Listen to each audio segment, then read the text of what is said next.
Hello everyone, कैसे हैं आप लोग। उम्मीद करता हूँ आप लोग घर पे काफ़ी सेफ होंगे, काफ़ी बढ़िया से होंगे। तो चलिए बिना आपका कीमती समय वेस्ट किए हुए मैं चलता हूँ अपने डीपीपी क्वेश्चन नंबर 24 की तरफ। ठीक है, पहले मैं आपको दिखा दूँ, ये क्वेश्चन जो है 2013 आईआईटी जेईई मेंस में आ चुका है। काफ़ी इंपॉर्टेंट क्वेश्चन है। तो बिना फालतू समय वेस्ट किए हुए, बिना आपका कीमती समय भी वेस्ट किए हुए, चलते हैं इस क्वेश्चन को सॉल्व करने के लिए। तो सबसे पहले देखते हैं ये क्वेश्चन क्या कह रहा है। ये क्वेश्चन कह रहा है P is the adjoint of 3x3 matrix A, यानी कि P जो है एक एडजॉइंट है। वो किसका एडजॉइंट है? तो A मैट्रिक्स का। ठीक है ना। And determinant of A matrix, A का डिटरमिनेंट कितना दिया हुआ है? 4। Then alpha is equal to, यानी कि अल्फा की वैल्यू क्या होगी? अल्फा पहले देखें कहां पर दी हुई है। अल्फा दी हुई है इस एडजॉइंट मैट्रिक्स के अंदर, यानी कि इस अल्फा की वैल्यू निकालनी होगी। तो पहले इस मैट्रिक्स को हमें क्या करना होगा? एक इक्वेशन में कन्वर्ट करना होगा, उसके बाद ही हम इस वेरिएबल का वैल्यू निकाल सकते हैं। ठीक है ना। तो चलिए जल्दी से करते हैं क्वेश्चन को सॉल्व। उम्मीद करता हूं ये क्वेश्चन आपको आ गया होगा समझ में। अब चलिए देखते हैं सॉल्यूशन कैसे करनी है इसकी। सबसे पहले मुझे चाहिए कि इस मैट्रिक्स को मैं एक क्या करूं? इक्वेशन में प्लॉट करूं। ठीक है, तो मैट्रिक्स को इक्वेशन में प्लॉट करने के लिए हमारे पास डिटरमिनेंट का हेल्प होता है। ठीक है, तो सबसे पहले देखता हूं ये एक मैट्रिक्स है। कौन सा मैट्रिक्स? ये एक एडजॉइंट मैट्रिक्स है। तो क्या एडजॉइंट मैट्रिक्स का डिटरमिनेंट निकालने में आता है? हाँ, ऑब्वियस सी बात है, हमें आता है। तो चलिए देखते हैं। सबसे पहले मैं लिखने वाला यहाँ पे P है क्या? तो P is adjoint of A। ठीक है, और यहां से हमने एक प्रॉपर्टी पढ़ रखी है कि जब अपन निकालते हैं एडजॉइंट ऑफ A का डिटरमिनेंट, किसी भी मैट्रिक्स, किसी भी एडजॉइंट मैट्रिक्स का जो अपन डिटरमिनेंट निकालते हैं, तो वो किसके इक्वल होती है? वो इक्वल होती है determinant of A to the power n-1, where n जो होता है वो क्या होता है? तो n is order of matrix. Order of matrix है ना। n क्या होता है यहां पर? तो ऑर्डर होता है किस मैट्रिक्स का? तो ए मैट्रिक्स का, राइट। और यहाँ पे ए मैट्रिक्स का ऑर्डर क्या दिया हमें? 3।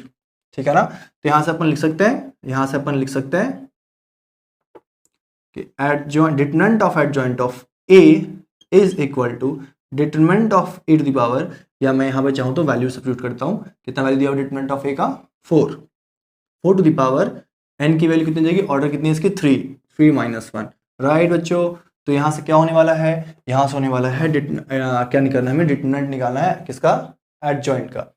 तो इस एडजॉइंट को मैं कह सकता हूं कि ये पी मैट्रिक्स है, और पी मैट्रिक्स वैल्यू कितनी दी हुई? इतनी दी हुई है। तो मैं यहां पर लिख सकता हूं इस मैट्रिक्स को। क्या हो जाएगा हमारे पास? ये 1, ये अल्फा, ये 3, ये 1, ये 3, ये 3, ये 2, ये 4, और ये भी 4। अब इस एडजॉइंट मैट्रिक्स की जो डिटरमिनेंट आएगी वो किसके इक्वल आएगी? 16 के। 4 टू द पावर 2 बचेगा यहाँ पर, है ना। तो यहाँ पर इस डिटरमिनेंट को अगर सॉल्व कर लें और 16 के इक्वल रख दें तो एक इक्वेशन फॉर्म हो जाएगा, और उस इक्वेशन से हम अल्फा की वैल्यू को फाइंड कर लेंगे इजीली। तो चलिए देखते हैं क्या कर सकता है। सबसे पहले मैं क्या करता हूँ, इसका डिटरमिनेंट निकालने से अच्छा है डायरेक्ट, हम डायरेक्ट भी निकाल सकते हैं, काफी ईजी है। लेकिन मैं काम कर रहा हूँ, इस C3 को लाके C2 माइनस कर रहा हूँ, ताकि थोड़ा सा मुझे क्या हो जाए? 0 एलिमेंट मिल जाए। तो मैं क्या करने वाला हूँ, मैं C2 goes to C2 minus C3। तो यहाँ से क्या बचने वाला है? ये तो C1 है, तो ये एज इट इज रहने वाला है ना। 1 1 2, और यहाँ से ये आके माइनस हो गया तो अल्फा -3, ये आके माइनस हो गया 0, और ये आके माइनस हो तो ये भी 0, राइट। और यहाँ से ये C3 है तो एज इट इज रहेगा 3 3 एंड 4। अब इसकी वैल्यू कितनी रख दूं मैं? 16 के इक्वल। अब मैं किसके अलोंग खोल दूं इसे? अब मैं खोल सकता हूं इसे, अब मैं इसे ओपन कर सकता हूं C2 के अलोंग, किसमें मुझे 2 0 दिख रहे हैं। मैं इसे डिटरमिनेंट को ओपन करता हूं, डिटरमिनेंट अलोंग C2। तो यहाँ से हमारे पास क्या मिलने वाला है? यहाँ पर मिलने वाला है प्लस और ये माइनस, यानी कि माइनस अल्फा -3। ठीक है, और यहाँ पे अंदर क्या आने वाली है? अंदर आने वाली है, यहाँ से मैं इसको और इसको हटा देता हूँ। तो यहाँ से क्या होने वाला है? ये 4 - 6, 4 - 6 इज इक्वल टू कितना आने वाला है हमारे पास? हमारे पास आने वाला है यहाँ पर 16, राइट। तो यहाँ से क्या होने वाला है? पास माइनस अल्फा -3, और यहाँ से आने वाला है -2 इक्वल टू 16। तो यहाँ से मैं लिख सकता हूँ alpha -3 equal to 8, then alpha is equal to 11, right बच्चों। तो आपको ये क्वेश्चन काफ़ी अच्छे समझ में आया होगा। ये अल्फा की वैल्यू कितनी आ गई हमारे पास? अल्फा की वैल्यू आ गई है 11। देखते हैं कौन सा करेक्ट आंसर है हमारे पास। यहाँ पे अल्फा की वैल्यू जो है 11, या बी नंबर आंसर करेक्ट है। ठीक है, तो उम्मीद करता हूँ ये काफ़ी ही अच्छे से क्वेश्चन समझ में आया होगा, और आपने ये प्रॉपर्टी भी पढ़ रखा होगा, नहीं पढ़ा होगा तो इसे आप नोट कर लें। ठीक है ना। तो चलिए चलते हैं अपने क्वेश्चन 25 की ओर। ठीक है, देखते हैं 25 नंबर क्वेश्चन क्या है। चलिए बच्चों जल्दी सॉल्व करते हैं अपने डीपी क्वेश्चन नंबर 25 को, जो कि जेईई मेंस 2012 में पूछा जा चुका है। देखते हैं क्वेश्चन कहना क्या चल रहा है। क्वेश्चन कह रहा है if P is the 3x3 matrix such that P transpose is equal to 2P plus identity matrix where PT is the transpose of P and I is the 3x3 identity matrix, then there is a exist a column matrix X, एक column matrix यहाँ पर exist कर रही है जो XYZ है, जहाँ पर XYZ की वैल्यू 0 नहीं है, ठीक है ना, such that।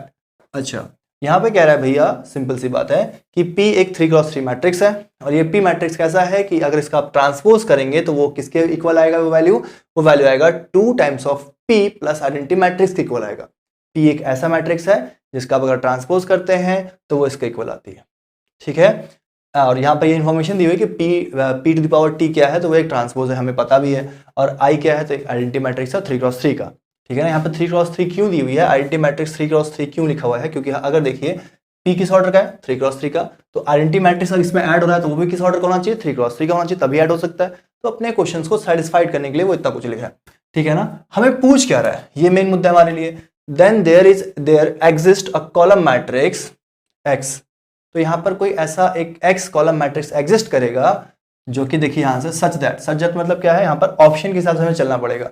सच दैट ऐसा होना चाहिए कि Px इक्वल टू या तो ये हो, Px इक्वल टू ये हो, Px इक्वल टू ये हो या Px इक्वल टू ये हो, यानी देखना है एक कॉलम मैट्रिक्स X है वो ऐसा एग्जिस्ट, मतलब एक X मैट्रिक्स ऐसा एग्जिस्ट कर रहा है कि जब क्या करें अपन P और X को मल्टीप्लाई करें तो क्या आएगा, P और X को मल्टीप्लाई करें, यानी कि X एक ऐसा मैट्रिक्स एग्जिस्ट कर रहा है जिसको अगर P मैट्रिक्स से मल्टीप्लाई करते हैं तो वो फिर किसके बराबर आएगा। सर बोलो सर आप कैसे पकड़ रहे हैं कि P को X से मल्टीप्लाई करना है, क्योंकि यहाँ पर देखिए यहाँ पर सच दैट लिख के छोड़ दिया, कुछ नहीं कहा अपने को। लेकिन जब अपन ऑप्शन देख रहे हैं तो देखिए सारा ऑप्शन क्या है, Px Px Px Px, यानी कि ऑफकोर्स दिख रहा है यहाँ पर कि अपने को P मैट्रिक्स को X मैट्रिक्स से मल्टीप्लाई करना है, उसके बाद ही हम देख पाएंगे कि वो कैसे है, ठीक है। तो चलिए देखते हैं इसके लिए सबसे पहले हमें क्या करना होगा, P मैट्रिक्स निकालना होगा। P मैट्रिक्स है क्या, तो सबसे पहले देखिए P क्या दिया हुआ हमारा, P मैट्रिक्स क्या है वो हमें दिया हुआ नहीं है, 3x3 बस इतना दिया हुआ है। हमें क्या निकालना है, हमें निकालना है Px की वैल्यू, Px की वैल्यू क्या होगी। तो ध्यान देखिए Px की वैल्यू अगर आपको निकालनी है तो मैट्रिक्स P चाहिए होगा और X चाहिए होगा। X मैट्रिक्स तो हमें दिया हुआ है XYZ है ना, कॉलम मैट्रिक्स, लेकिन क्या P दिया हुआ है, P नहीं दिया है। P कहा है कि 3x3 मैट्रिक्स है, लेकिन है क्या वो नहीं दिया हुआ है, लेकिन P के लिए एक इन्फॉर्मेशन दी हुई है हमारे पास यहाँ पर, ठीक है। तो अपन यहाँ से P निकाल सकते हैं।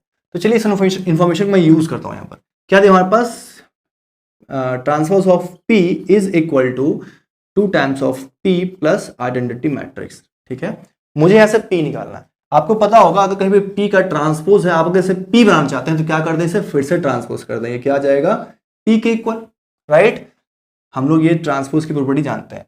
तो चलिए क्या करते हैं, यहाँ पर ट्रांसपोज करेंगे तो इधर भी ट्रांसपोज करना पड़ेगा, तो इसका ट्रांसपोज कर दिया हमने डबल ट्रांसपोज, तो इधर भी करना पड़ेगा ट्रांसपोज, तो 2P प्लस आइडेंटिटी मैट्रिक्स का ट्रांसपोज, राइट।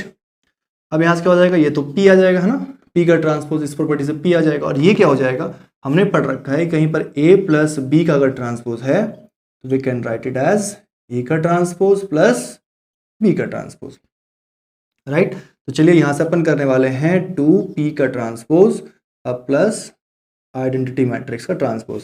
अब बताइए ये भी अपन जानते हैं एंड आइडेंटिटी मैट्रिक्स का ट्रांसपोज करेंगे तो वो आइडेंटिटी मैट्रिक्स ही आएगा, उससे कोई फर्क पड़ने वाला नहीं है। तो आइडेंटिटी मैट्रिक्स का ट्रांसपोज क्या जाएगा, आइडेंटिटी मैट्रिक्स। चलिए समझ में आया था आपको, उम्मीद करता हूँ इतना आपको अच्छे समझ में आया होगा। तो चलिए आगे देखते हैं अपन क्या कर सकते हैं, ध्यान देखिएगा, इसे मैं P रख देता हूँ। अब देखिए ये P का ट्रांसपोज है, हमें चाहिए P मैट्रिक्स के फॉर्म पे, लेकिन यार है P का ट्रांसपोज। तो एक काम कर सकते हैं ना, ये जो P ट्रांसपोज की वैल्यू दी हुई थी इतनी, देखिए ध्यान से, P का ट्रांसपोज किसके टर्म पे दिया हुआ है, P के टर्म पे दिया हुआ है। तो यहाँ से मैं P का ट्रांसपोज हटाकर अगर ये रख दूं तो P ही की टर्म बचेगी, P का ट्रांसपोज तो हट जाएगा। बात में आ रही मेरी, यहाँ पे P ट्रांसपोज किसके टर्म पे दिया हुआ है, P के टर्म पे। हमारे पास P आ चुका, हमें इस मैट्रिक्स इस क्वेश्चन को सॉल्व करने के लिए P ही चाहिए, ठीक है ना। तो यहाँ पर P का ट्रांसपोज दिख रहा है, यहाँ P दिख रहा है, P तो चलो यहाँ, लेकिन यहाँ पर P का ट्रांसपोज है, तो इस P का ट्रांसपोज अगर हटाकर अपन P ला पाते तो ज्यादा अच्छा होता। तो देखिए यहाँ से P के ट्रांसपोज के बदले हम क्या लिख सकते हैं, 2P प्लस आइडेंटिटी मैट्रिक्स, यानी P का फॉर्म ला सकते हैं। तो मैं यहाँ पर यही करने वाला हूँ, 2 इंटू P का ट्रांसपोज क्या डालने वाला हूँ, 2P plus identity matrix plus I। तो हमारे पास क्या होने वाला है, P इज इक्वल टू, यहाँ पर होने वाला है 4P plus 2I plus I। तो हमारे पास क्या होने वाला है, हमारा 4, यहाँ से मैं P को इधर ले आऊँ तो क्या होने वाला है, -4P equal to 3 identity matrix. तो यहाँ से क्या होने वाला है, -3P equal to 3 times of identity matrix. यहाँ से 3 cancel, then P is equal to -I। तो अपने को निकालना क्या है, अपने को निकालना है पी एक्स, यानी एक्स मल्टीप्लाई करनी है। अब ध्यान देखिए पी क्या था, 3 × 3 क्या था, पी जो मैट्रिक्स है हमारे किस ऑर्डर का है, पी एक मैट्रिक्स जो है हमारे पास ए आई जे, वो किस ऑर्डर का है, 3 × 3 का। और एक्स जो है हमारे पास वो किस ऑर्डर का है, हमें दिख रहा है यहाँ पर एक्स वाई जेड, किस ऑर्डर का है, 3 × 1 का। तो क्या इसकी मल्टीप्लाई पॉसिबल है, यस वी कैन मल्टीप्लाइड, आराम से मल्टीप्लाई कर सकते हैं यहाँ पर अपन इसे, है ना। और जो मल्टीप्लाई करके जो मैट्रिक्स है वो किस ऑर्डर का होगा, 3 × 1 का होगा। तो चलिए करते हैं मल्टीप्लाई। अपन क्या करने वाले हैं, पी एक्स मल्टीप्लाई करना है। हमारे पास आया क्या है, पी जो है वो कौन सा मैट्रिक्स है, आइडेंटिटी मैट्रिक्स। तो एक्स बोथ साइड मल्टीप्लाई करेंगे, माइनस आई ना, तो एक्स बोथ साइड मल्टीप्लाई करेंगे। तो जैसे हमने यहाँ पर एक्स को मल्टीप्लाई किया, ठीक है, एक्स को जैसे मल्टीप्लाई किया तो यहाँ पर भी मल्टीप्लाई करेंगे, -i × x। तो हमारे पास क्या हो जाएगा यहाँ पर, P x equal to, identity matrix को अपन किस से मल्टीप्लाई करते हैं तो क्या हो जाता है, वो वही मैट्रिक्स हो जाता है। तो आइडेंटिटी मैट्रिक्स को अपन एक्स से मल्टीप्लाई करेंगे, क्या हो जाएगा, -x। देखते हैं ये हमारे पास आंसर में है या नहीं है, -x, आंसर नंबर डी। ठीक है, उम्मीद करता हूँ ये क्वेश्चन अच्छे से समझ आ गया होगा आपको, काफी बढ़िया क्वेश्चन था, 2012 में पूछा जा चुका है। तो चलिए अब चलते हैं अपने नेक्स्ट क्वेश्चन की तरफ, जो है क्वेश्चन नंबर 26। ठीक है, तो चलिए बच्चों जल्दी सॉल्व करते हैं अपने क्वेश्चन नंबर 26 को, जो कि आईआईटी जेईई मेंस 2019 में पूछा जा चुका है। तो चलिए देखते हैं ये क्वेश्चन क्या कह रहा है। पहले क्वेश्चन कह रहा है, let alpha be the real number, alpha एक रियल नंबर है, for which the system of linear equations x + y + z = 6 and 4x + lambda y minus lambda z = lambda -2 and 3x + lambda 2 minus lambda 4z = -5 has infinite many solutions। यानी कह रहा है कि lambda एक real number है, और ऐसा real number है कि ये जो इक्वेशंस है ना, 3 लीनियर इक्वेशंस, इसके कितने सॉल्यूशन है, इनफाइनाइटली मेनी सॉल्यूशंस। ठीक है, then lambda is a root of the quadratic equations, यानी कि जो लैम्डा जो है वो एक इंफॉर्मेशन और दी हुई है, लैम्डा जो है वो क्या है, क्वाड्रेटिक इक्वेशंस का रूट है। ठीक है, किसी क्वाड्रेटिक इक्वेशन का रूट है, हमें नहीं पता किस क्वाड्रेटिक इक्वेशन का रूट है, लेकिन वो रूट है, यानी कि जो लैम्डा की वैल्यू आएगी वो क्या होगी, किसी क्वाड्रेटिक इक्वेशन की सॉल्यूशन होगी। ठीक है ना। तो चलिए इस क्वेश्चन को सॉल्व करने के लिए अपन पहले देखते हैं क्या कर सकते हैं। सबसे पहले यहाँ पर इन्फॉर्मेशन एक दी हुई है कि लैम्डा जो है वो तो एक रियल नंबर पता है हमें, और दूसरी इन्फॉर्मेशन क्या दी हुई है कि एक्स वाई जेड = 6, और यहाँ पे जो इक्वेशन दिया हुआ और यहाँ पे जो इक्वेशन दिया हुआ, इन तीनों इक्वेशन का इन्फिनिटली मेनी सॉल्यूशन है।